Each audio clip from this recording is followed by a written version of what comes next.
Termina la semana y es hora de analizar los alcances jurídicos de la discusión en la Convención Constituyente con un panel especializado compuesto por los abogados Marisol Peña y Gabriel Osorio. Aquí comienza Derecho a la Convención.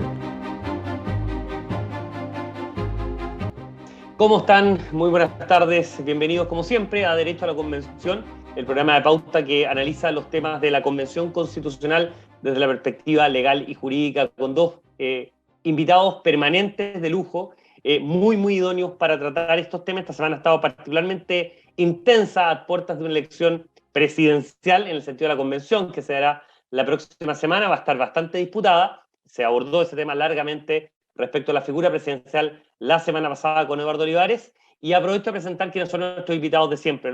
Son obviamente parte de la Casa de Pauta, Marisol Peña, profesora del Centro de Justicia Constitucional de la Universidad del Desarrollo, y el abogado Gabriel Osorio, profesor de Derecho Administrativo y Electoral de las universidades Andrés Bello y Universidad Central. Marisol y Gabriel, como siempre, encantados de tenerlos en este espacio. Hola Cristiano, hola Gabriel, bienvenidos todos, yo creo, este último día del año. Absolutamente, vamos a estar Hola, ahí. buenas tardes viendo. a todas y todos. Y Derecho a la Convención se emite todos los días viernes, en este caso el 31 de diciembre, ¿no es cierto?, a las 5 de la tarde por la señal 2 de streaming de Pauta, que ustedes pueden seguir en pauta.cl, y además todos los días domingos. Ya estaremos el domingo en el día 2022, el año 2022, el 2 de enero, a las 10 de la mañana por toda la frecuencia de Pauta, en Santiago y en regiones. La gente comienza a salir de vacaciones, así que obviamente nos pueden escuchar en Antofagasta, Viña y Valparaíso, donde probablemente va a haber mucha gente, y también en Temuco. Marisol y Gabriel, si quieren partimos de inmediato con tema de contingencia, algo que ha estado muy presente esta semana, junto con el tema, insisto, de las campañas electorales para definir la presidencia, eventualmente una vicepresidencia que pueda ser de otro sector político. Pero vamos respecto al tema del Tribunal Constitucional. Y quiero partir, Marisol, por usted, porque fue presidente, obviamente, del Tribunal Constitucional, respecto de la necesidad de tener un TC dentro de la actual convención. Ha habido voces críticas respecto de eso, que no sería necesario, y hay otras voces que obviamente lo defienden respecto de ser un órgano muy importante para hacer una suerte de rectoría o fijar una línea respecto a materias constitucionales, y por lo tanto la Constitución no puede desprenderse de una entidad, de una institucionalidad tan importante como ha sido el TC durante los últimos años.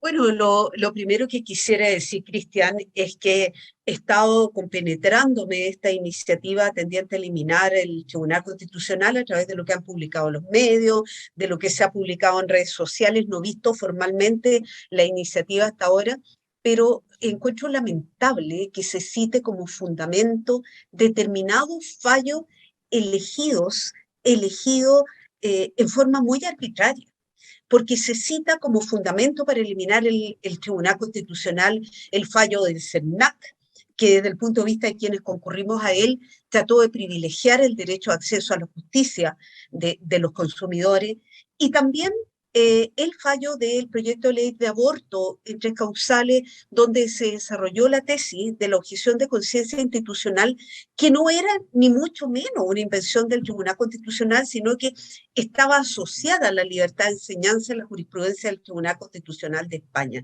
Entonces, lo que quiero decir, mi primer sentimiento es lamentar que determinados fallos con los cuales no se coincide en la interpretación que se ha hecho de las normas constitucionales sirvan de fundamento para echar abajo una institución que la Comisión de Venecia, asesora del Consejo de Europa para la construcción de la paz a través del derecho, ha denominado el baluarte del Estado de Derecho. Los tribunales constitucionales son, en definitiva, aquellos que sobre la base de la defensa del principio de supremacía constitucional mantienen la arquitectura del Estado de Derecho en un país con el carácter y el rol especializado del cual podemos hablar posteriormente. Por supuesto. Gabriel, la opinión suya respecto de esta discusión se ha dado efectivamente entre ciertos convencionales, pero pareciera ser que hay una mayoría bastante sólida en términos de la labor que cumple el TC dentro de la institucionalidad chilena. Sí, a ver, en primer lugar, el Tribunal Constitucional no solamente aplicaba la justicia constitucional en Chile, sino que también resolvía contiendas de competencia entre órganos de la administración del Estado, los tribunales superiores de justicia y los tribunales inferiores de justicia. Entonces, también ejercía también otro tipo de labores que hasta el momento no se ha visto por parte de las propuestas que están circulando sobre quiénes van a ejercer ese rol. Ahora bien, yo estuve leyendo la propuesta presentada por los convencionales y también merece ciertas dudas.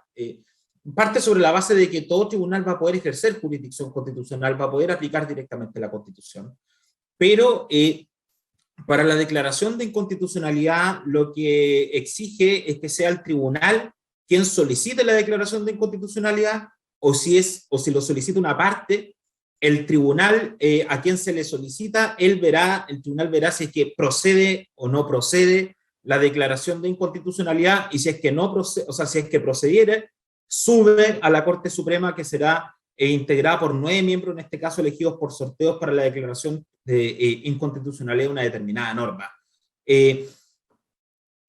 Sin perjuicio de cuestiones de redacción que uno pudiese poder comentar, por ejemplo, a mí me salta la duda, si el tribunal, por ejemplo, de primera instancia me dice que no procede, si no procede quiere decir que yo no puedo volver a reclamar la inconstitucionalidad, por ejemplo, en sede de apelación, o puedo apelar contra esa resolución que establece, que señala que no procedería una cuestión de inconstitucionalidad ante el Tribunal Constitucional. Más bien lo que pasa, Cristian, es que cuando comenzamos a observar, y si bien estamos en un proceso reciente, en donde comienzan a presentarse las iniciativas de regulación constitucional sobre el tema, quiero decir que a veces está muy verde, falta mucho para que el fruto madure, pero sobre todo deja espacio a muchas dudas, y dudas que al menos yo como litigante, se cierran caminos pero se abren cientos de otros. Entonces, y como yo lo dije en algún momento, creo que en este programa dije que este sistema más bien es como una mesa de sonido, y uno no se tiene que preocupar solamente de los agudos, sino que ir perillando cada uno de las entradas para que todo suene bien. Al parecer lo estamos pensando, se está pensando cada uno de los temas de una manera demasiado fraccionada. Pero a lo mejor, y ahí quiero volver a Marisol, ¿hay un problema de madurez de la redacción, por ejemplo, madurez de la iniciativa, de la propuesta que hacen ciertos convencionales? ¿O hay un elemento intrínseco en el cual hay cierta visión errada o visión técnicamente incorrecta? Porque puede haber una muy buena motivación, una muy buena intencionalidad. Nadie puede juzgar, ¿no es cierto? Y nadie dudaría de la muy buena intencionalidad que tienen todos los convencionales. Pero eventualmente hay elementos técnicos que, bajo la luz de la legislación comparada, por ejemplo, la práctica de mejores prácticas de otros países, puede ser mejor o peor. En ese sentido, Marisol, ¿por qué, y reitero un poco el inicio, por qué es importante la figura, más allá de la composición, la figura de un TC, asumiendo que muchas veces, ¿no es cierto?, por definición, todos los tribunales tienen que regirse frente al marco legal, al marco jurídico principal, que es la Constitución? ¿Por qué es importante un tutelaje, en este caso, de un tribunal constitucional como ha estado en Chile en los últimos 42 o 41 años? Yo creo que la razón tiene que ver con los orígenes de la justicia constitucional especializada en el mundo, en el sentido de que ya existían tribunales ordinarios, y de hecho la Corte Suprema de los Estados Unidos, la cúspide del Poder Judicial, y desde el siglo XIX venía ejerciendo la labor de custodiar la supremacía de la Constitución. Pero ¿por qué Europa, de la cual nuestros sistemas latinoamericanos, muchos de ellos son tributarios, siguió la línea de un tribunal especializado? Porque se fue dando cuenta que hay una diferencia esencial entre la labor que realiza el juez ordinario y el juez constitucional. Entonces, respondiendo directamente a la pregunta, yo creo que aquí hay un sesgo, hay convencionales a los que no les gusta derechamente, digamos, las cosas como son, la forma como el tribunal ha fallado en determinados asuntos que no han favorecido su mirada, su interpretación de la Constitución, pero al mismo tiempo hay un error técnico, que es no entender que el juez ordinario lo que hace fundamentalmente es un trabajo que se denomina técnicamente de subsunción. ¿Qué significa esto?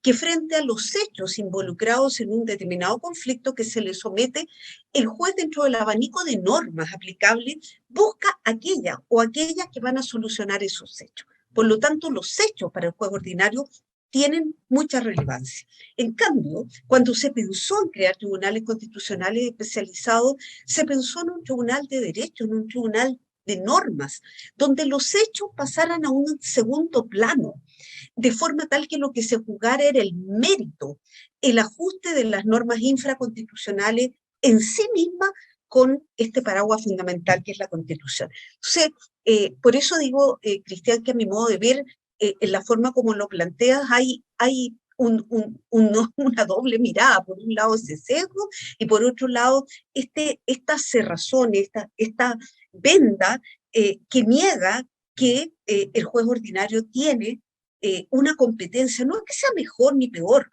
no quiero infundir aquí una idea equivocada, pero tiene una forma de interpretar, de mirar, de aplicar el derecho que es distinta a la de un juez constitucional. Y además el tema de extensión, por ejemplo, Gabriel, perdón, y dándole la palabra inmediatamente, siguiendo un poco la línea de Marisol, ¿vale? Es decir, si hay fallos que a mí como persona no me gustan o como ciudadano no me gustan, bueno, uno también podría ir en contra de la Corte Suprema, que probablemente habrá gente que las decisiones de la tercera sala, por decir cualquier elemento, no estén de acuerdo con eso, o de la segunda, o una sala penal, o una sala administrativa, lo que uno quiera. ¿Se puede hacer por extensión ese tema? Porque al final, ¿de qué manera se concilia de algún modo la decisión de ciertos fallos que van construyendo la identidad de un tribunal, ciertamente, con la institucionalidad misma de una figura que es tan relevante en el caso chileno?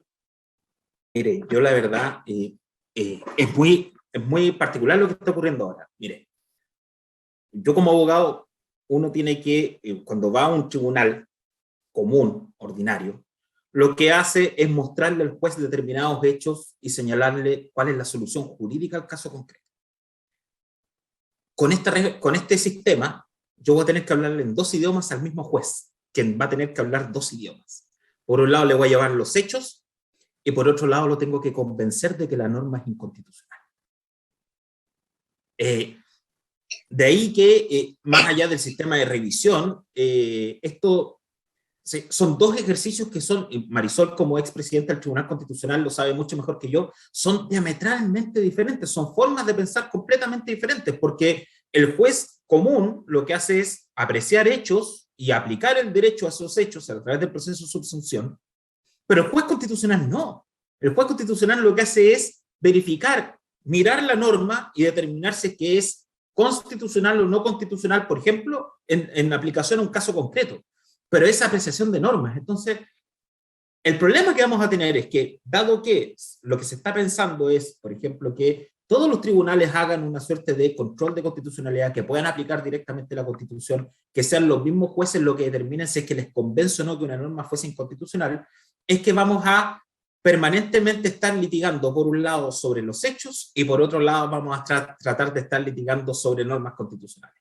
Ahora, si bien en muy pocas ocasiones la Corte Suprema conoce hechos, porque normalmente es un tribunal de casación, imaginemos el siguiente caso, que un tribunal, un ministro de la Corte Suprema como tribunal unipersonal, se le pide que nos diga, que acepte, ¿no es cierto?, la posibilidad de que una determinada norma sea inconstitucional y que él se pronuncie sobre si tiene que subir o no a este conjunto de 9 personas y que además son sus pares y que pueden estar determinando el caso de su propio par. Es como, al menos en Chile es extraño. Yo no me niego a la posibilidad de que uno tiene que trabajar con las herramientas que hay. Una de las habilidades que tiene que tener, por ejemplo, un abogado es saber adaptarse a las nuevas circunstancias, pero sin embargo, creo que tiene que pensarse mejor, Cristian, sobre todo en instancias, por ejemplo, esto mismo que yo le contaba, si es que me dice un tribunal que no, en la instancia de apelación puedo volver a pedirlo, y si es que te dice que sí, ¿qué pasa con la decisión de abajo?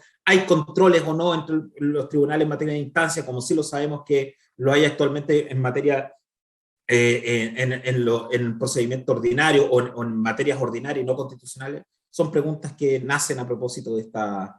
Pero Gabriel, para ser medianamente claro, usted está a favor de la figura del TC, digamos, de una figura de que se mantenga la figura. Sí, yo siempre he dicho que tiene que haber una gran reforma al Tribunal Constitucional, sin duda, claro, pero creo que responde de mejor manera a la tradición jurídica chilena la existencia de un Tribunal Constitucional. O sea, la entidad lamentablemente existe una identificación mental entre el Tribunal Constitucional en abstracto con los 10 ministros que actualmente están en el Tribunal Constitucional. Pero la institución, y ahí quiero darle la palabra a Marisol, es correcto. La institucionalidad se mantiene más allá de los cambios, ¿no es cierto?, o reformas importantes a su estructura. En el caso del suyo, comparte un poco esa línea, vale decir, la institucionalidad, la figura se mantiene, pero eventualmente con correcciones, mejoras, perfeccionamiento, la palabra que uno quiere ocupar, para dar cuenta de un futuro mejor, obviamente, de que se estén más alineados los tiempos o los requerimientos que se demanden. A mí lo que me pasa, Cristian, que por años, mientras fui ministra del Tribunal Constitucional, me tocó asistir a reuniones de jueces constitucionales fundamentalmente en el ámbito iberoamericano, pero también más allá del contexto latinoamericano, con jueces europeos, en fin, y de otras latitudes. Y exactamente lo que yo veía era la tendencia contraria, cómo se fortalecen los tribunales constitucionales y, ojo, porque ahí hay un punto, ¿cómo se asegura la independencia del juez constitucional? Porque ahí yo tiendo a conceder absolutamente el argumento de quienes dicen que como dice Gabriel, particular, a lo mejor Tribunal Constitucional en el último tiempo, ya lo dijimos en un programa pasado, fundamentalmente bajo la presidencia de la ministra que terminó hace poco tiempo, fue un tribunal que mostró una mala cara hacia la opinión pública. Pero eso no significa que la institución deba caer. Más bien, la señal que creo yo que nos viene es que repensemos la forma de designación de los jueces bajo un sistema que privilegie el mérito, la capacidad, la formación técnica versus, ¿verdad?, criterios políticos contingentes, logrando finalmente ese valor, y a lo mejor ahí ya caminamos hacia otro tema que es tan caro, es tan sentido en materia judicial, que es el valor de la independencia en el juzgamiento. Y bueno, ya nos está dando el paso un poco para un segundo tema, eventualmente, Marisol. Estamos en Derecho a la Convención, que se transmite, este programa de Pauta, que se transmite todos los días viernes a las 5 de la tarde por la señal 2 de streaming de Pauta a través de pauta.cl, y además los días domingo a las 10 de la mañana por todas las frecuencias de Radio Pauta en Santiago y en regiones, en Antofagasta, Viña del Mar, Valparaíso y Temuco. Estamos hablando con Marisol Peña, profesora del Centro de Justicia Constitucional de la Universidad del Desarrollo y expresidenta del Tribunal Constitucional, y Gabriel Osorio, abogado y profesor de Derecho Administrativo y Electoral de las universidades Andrés Bello y Central. El tema del TC marcó y ciertamente ha marcado esta última semana del año. Y hay otro elemento que probablemente a Gabriel le va a resultar muy común, que es esta polémica surgida a partir de una moción presentada por un grupo de convencionales respecto particularmente a la Comisión del Sistema de Justicia de la Convención, por el concepto de errores individuales y de negación de justicia de los jueces. Y quiero partir, Gabriel, por usted preguntándole un poco una mirada en general de este tema y qué se entiende también por error judicial, porque para personas que no somos abogados, ciertamente, es curioso que haya, digamos, elementos que uno pueda considerar como errores judiciales. ¿Cómo se entiende actualmente en Chile un error judicial y cuál es su visión, que ha transmitido, obviamente, a través de una carta al Mercurio, con esta moción que está presentando una serie de parlamentarios, partiendo por, ¿no es cierto?, abogados, uno de los convencionales de la zona sur del país? Sí, a ver, en primer lugar, para hablar de error judicial en Chile tenemos que ponerle adjetivo. El artículo 19, número 7 de la Constitución establece que hay responsabilidad del Estado por los perjuicios que causa una sentencia errónea o arbitraria, pero que sea de carácter, ¿no es cierto?, injustificadamente errónea o arbitraria. Mire, en Chile el error judicial no tiene que ser solamente un mero error, sino que necesariamente tiene que estar amparado en algo que no tenga justificación, ¿ya? Y de ahí nace necesariamente la responsabilidad del Estado y siempre en procedimientos penales, ¿ya? Que es decir, que por ejemplo una persona haya sido condenada y que por un error manifiesto, un error injustificado, en realidad esta persona no debió haber sido condenada y nace para ello la responsabilidad del Estado. La propuesta que apareció en la Convención Constitucional habla de responsabilidad personal de los jueces por un error judicial a secas. Es decir, ya sacamos el elemento de la injustificación, de la falta de razonamiento en una sentencia, pero que además elimina también el elemento penal, es decir, en cualquier tipo de procedimiento en que existe un error judicial, usted va a poder determinar la responsabilidad personal de los jueces. ¿Y cómo se hace efectiva la responsabilidad personal de un juez? ¿Cómo se hace efectiva la responsabilidad personal por responsabilidad extracontractual civil? A través de su patrimonio. ¿Ya? Entonces, ¿cuál es el problema que hay, Cristiano? Resulta que por cualquier clase de error, comillas, o disgusto que pudiese existir por una sentencia, va a ocurrir que el litigante, ¿no es cierto?, va a poder demandar al juez de responsabilidad extracontractual civil. ¿Ya? Y el problema que vamos a tener es que vamos a tener jueces que van a estar mucho más reacios a tratar de resolver un punto, y perdone que lo diga, y también van a ser la cofradía de los abogados defensores de jueces. Entonces, evidentemente, vamos a tener un problema, y no es un problema que pueda tener un litigante común. Las empresas probablemente van a tener una partida, ¿no es cierto?, de donde van a determinar una determinada cantidad de dinero para demandar a los jueces donde les fue mal el Con la compañía de seguro probablemente van a claro, empezar tal como como se aplicó como los directores, médicos, como el ¿no es caso de cierto? El problema es que o los aquí médicos en Estados Unidos. claro, es que lo que aquí estamos hablando es que los jueces están ejerciendo un poder del Estado. Lógico. Están ejerciendo jurisdicción. Entonces, creo que hay que reflexionar un poquito más de cómo entendemos la labor de la judicatura, porque en España aparece también la posibilidad de que se indemnice por error judicial de los jueces, pero a cargo del Estado. ¿Ah? Porque finalmente el juez no está actuando como una persona, sino está actuando en nombre de una institución que se llama Poder Judicial a nombre de un poder del Estado. Y es el Estado, ¿no es cierto?, quien comete ese error y debe indemnizar, pero no un juez.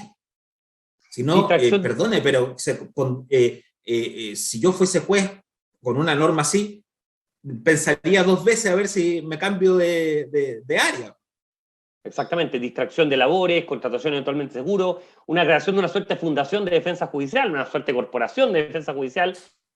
Bueno, son elementos que uno puede eventualmente pensar y no ser tan, no hay que tener tanta imaginación para pensar que puedan eventualmente materializarse si esta norma sigue avanzando. Yo le quería preguntar, Marisol, particularmente, ¿de qué manera esto, una norma de este tipo, podría afectar la independencia judicial que se establezca esta responsabilidad individual? A ver, la independencia judicial es probablemente la base más esencial para el funcionamiento de los tribunales en cualquier Estado de Derecho, porque también cito nuevamente a la Comisión de Venecia, hay que partir de la base que los jueces, eh, al administrar justicia, desarrollan una función que es básica para los ciudadanos, que es la tutela de sus derechos fundamentales. Cuando una persona acude a un juez es porque estima que un derecho le ha sido vulnerado, que se está cometiendo injusticia respecto de él, y para que repare, para que restaure esta situación de iniquidad y haga justicia. Entonces, visto de esa manera, si los jueces no son independientes, realmente los tribunales no podrían funcionar. Pero yo creo que hay una cuestión aquí que introduce un matiz, y es el principio de responsabilidad, que es otro principio que también debe regir el desarrollo de la función jurisdiccional. Y hoy la Constitución establece que los jueces son personalmente responsables por delitos muy graves. Por ejemplo, delitos que tienen carácter de ilícitos constitucionales, la torcida administración de justicia, la denegación de justicia, o sea, arbitrariamente decirle a una persona, yo no voy a conocer esa acción. Y eso en definitiva es así porque lo que se termina lesionando son derechos fundamentales, porque se los deja sin protección.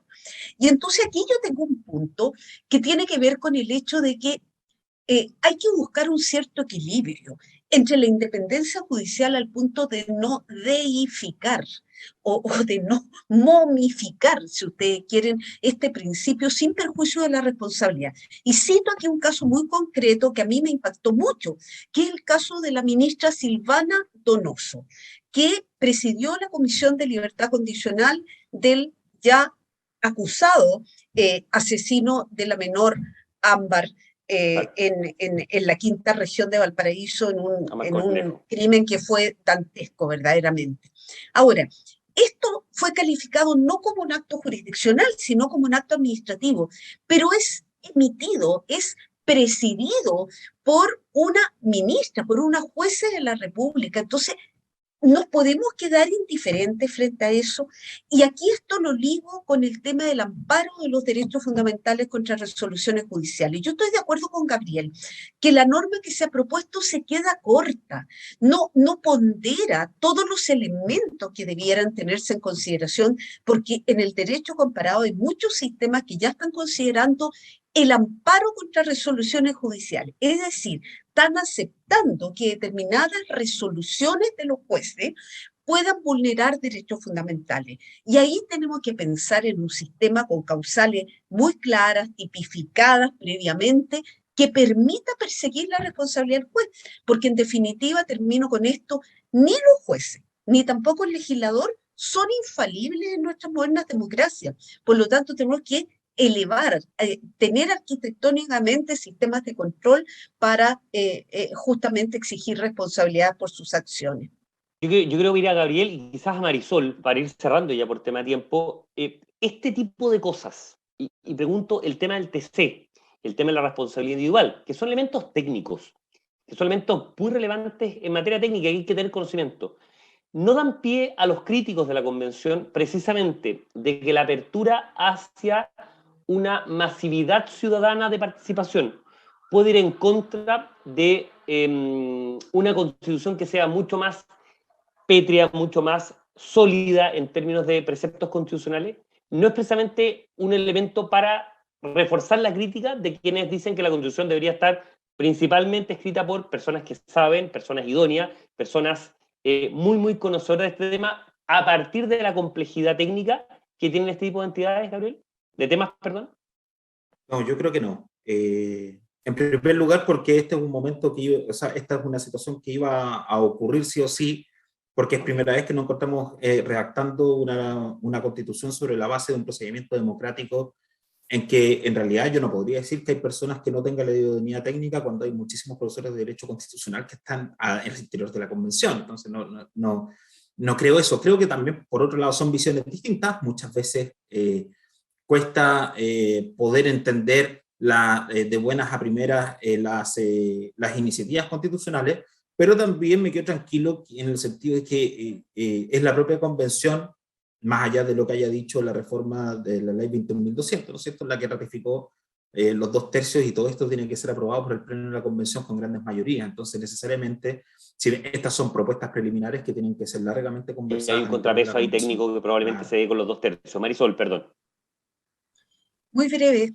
Yo creo que aquí hay que lamentar públicamente que nunca, hasta el momento, se haya creado la Secretaría Técnica de la Convención Constitucional, que fue prevista por los gestores de la reforma constitucional. Aquí está Gabriel, que participó en el acuerdo de noviembre del 2019. A mí me parecía que justamente la Secretaría Técnica, integrada por expertos, era la que le iba a dar este sello, sin perjuicio de recogerse ampliamente las inquietudes ciudadanas sobre los temas constitucionales, pero esta secretaría iba a contribuir a darle ese sello técnico. Pues no, nunca se constituyó, no tenemos claro, yo al menos no lo tengo, cuáles son las razones por las cuales ello ocurrió, pero deposito mi confianza en la Comisión de Armonización, que es la instancia que la Convención previó para poder integrar de alguna manera estas distintas miradas que se van a dar dentro de la Convención. Y dentro de esa Comisión de Armonización, aunque no esté dicho así, me parece que ahí idealmente quienes la conformen debieran ser personas que tengan mucho conocimiento constitucional. Como siempre, se nos queda corto el tiempo, Marisol, Gabriel, para conversar en este programa de media hora. Los temas que obviamente va a ocurrir en la semana y probablemente a la medida que vaya avanzando este camino a la convención, se van a ir precipitando mucho más temáticas, más contingentes, mucho más de fondo, y probablemente el programa lo tengamos que alargar ahí en la medida que vaya avanzando las semanas y los meses. Marisol Peña, profesora del Centro de Justicia Constitucional de la Universidad del Desarrollo, y el abogado Gabriel Osorio, profesor de Derecho Administrativo y Electoral de las Universidades Andrés Bello y Central. Muchísimas gracias, como siempre, por acompañarnos semana a semana en Derecho a la Convención, este programa de pauta que analiza desde la mirada jurídica y legal los temas que van surgiendo y, más importante, los más relevantes en la Convención Constitucional. Y, por cierto, estos dos temas han sido temas de la semana calados, pintados en la Convención Constitucional que hoy, digamos, sesionó hasta solo el mediodía, por ser obviamente el último día del año. Ustedes pueden ver siempre, todas las semanas, Derecho a la Convención por la señal 2 de streaming de Pauta a las 5 de la tarde en pauta.cl. Cliquean en pauta.cl y nos pueden seguir, y ciertamente en la repetición que hacemos los días domingos en Radio Pauta en todas sus frecuencias a las 10 de la mañana en Santiago, Antofagasta, Viña del Mar, Valparaíso y Temuco. Como siempre, Gabriel, Marisol, muchísimas gracias por la participación y que tengan, bueno, muy buen año partiendo y un muy buen fin de semana. Que estén muy bien. Hasta luego. Igualmente, gracias. Igualmente, feliz año. Igual. Acabas de escuchar el mejor análisis de los alcances jurídicos de la discusión en la Convención Constituyente, con un panel de abogados especializados, compuesto por Marisol Peña y Gabriel Osorio. Esto fue Derecho a la Convención.